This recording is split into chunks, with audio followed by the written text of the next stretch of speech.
Here are 10 tips I wish I knew when I started backpacking. Tip number 1. You can wear whatever you want to wear, but synthetic shirts kinda are the best. Wearing an old cotton shirt is just gonna absorb all of your sweat and it's not gonna dry very fast. Synthetic shirts dry a lot faster. The drying thing is important to me because it really sucks putting on a shirt in the morning that's still damp after yesterday's hike. And you can get super cheap synthetic shirts online or at Sierra. Sierra has really good deals. Tip number 2.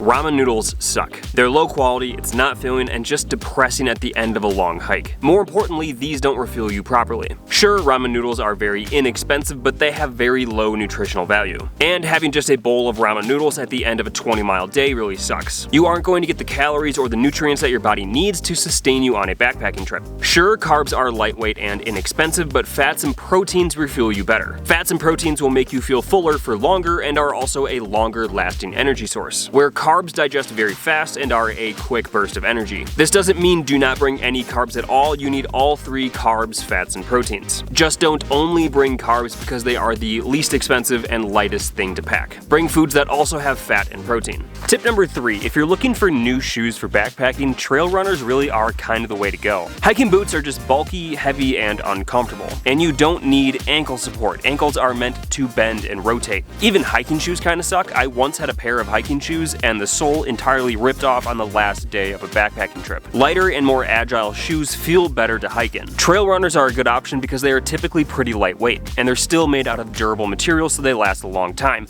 Mine usually last me a couple years. You'll feel more grounded and stable, they have really good lugs to give you better traction on the ground, and they won't be nearly as clunky like you would feel with big heavy hiking boots. I do really like Ultra Lone Peaks, and rather than buy the latest and greatest generation, I usually just buy the generation that's like 2 or 3 years old and save like $40. If you're worried about injuring your ankles or your feet on a backpacking trip, that's something you should take care of in a gym with physical therapy or preventative exercises, not with what you're wearing on your feet. But honestly, at the end of the day, you can wear whatever you want to. I just personally like trail runners. Tip number 4, don't hike too far. Don't say, oh, I can do it.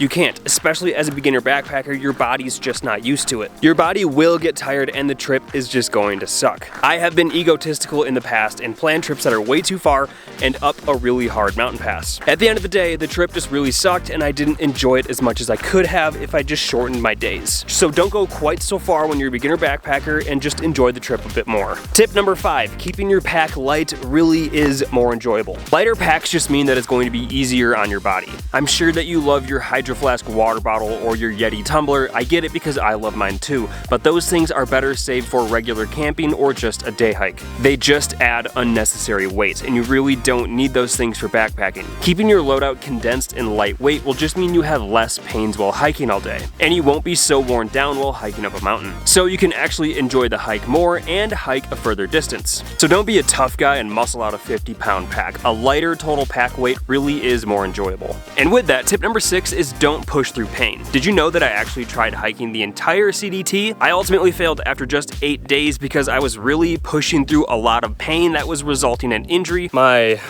left leg, or my right leg still hurts behind my knee, among a bunch of other reasons. Also, on a weekend backpacking trip on a trail that was just like 40 miles from where I lived at that time, I pushed through some ankle pain that just caused me discomfort for like weeks. If you hurt, slow down. Stop and assess the issue right then and there. It'll make the trip way better, it'll probably prevent injury, and at worst will save you from some real emergencies. So if you're feeling pain, stop and find a solution right there before things only get worse. If you guys know of any mistakes that you made when you were a beginner backpacker, let me know in the comment section down below. Also, please give this video a like if you're enjoying it so far. Okay, on to tip number 7. If you're backpacking somewhere new, make sure you check the total elevation of the trails that you're hiking. A 7-mile day might not sound all that bad, but if that 7 miles is straight up the entire time, it's going to be very, very tough. I actually recently made this mistake on a trip not that long ago to the Smoky Mountains. Our last day was only like 7.5 miles, but it was straight up the entire time, and it was by far the hardest day we had on that entire trip. We're done.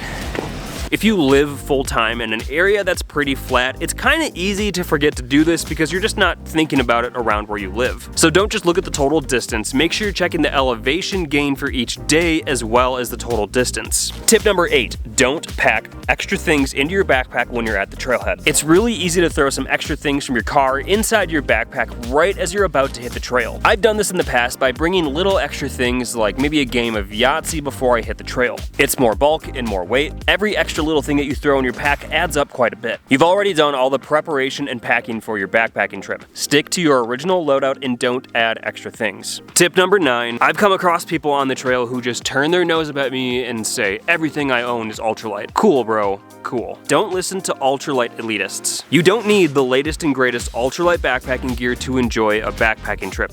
That stuff costs a lot of money. Don't get me wrong, I own quite a bit of ultralight gear now, but I didn't just get those things overnight. I would buy one item at a time after saving up the money I needed to buy that gear. Just get out backpacking with the gear that you currently have. Maybe that's a second or third hand backpack, or maybe it's a tent that's not specifically designed for backpacking. Who cares? You're out on the trail backpacking, enjoying nature in one of the most remote ways that you possibly can. So when someone flaunts their $1,000 tent, $500 backpack, $300 sleeping pad, and $400 sleeping bag, just know that you're on the trail to hike your own hike. And that brings me to tip number 10. Hike your own hike. I know that might sound cliche, but it really means just do what you want to do. Wear whatever you want to wear. Use the tent and backpack that you want to use. You don't need to be ultralight. If your version of backpacking is just hiking out 3 miles, sleeping for the night, and then leaving the next morning, just do that. Hike your own hike. And that right there, everybody, is my 10 tips. Please leave a like if you enjoyed this video. Comment something down below, as that really does help my channel. And if you want to see more, please subscribe to my YouTube channel. Thank you all for watching this video. I'll see you in my next one.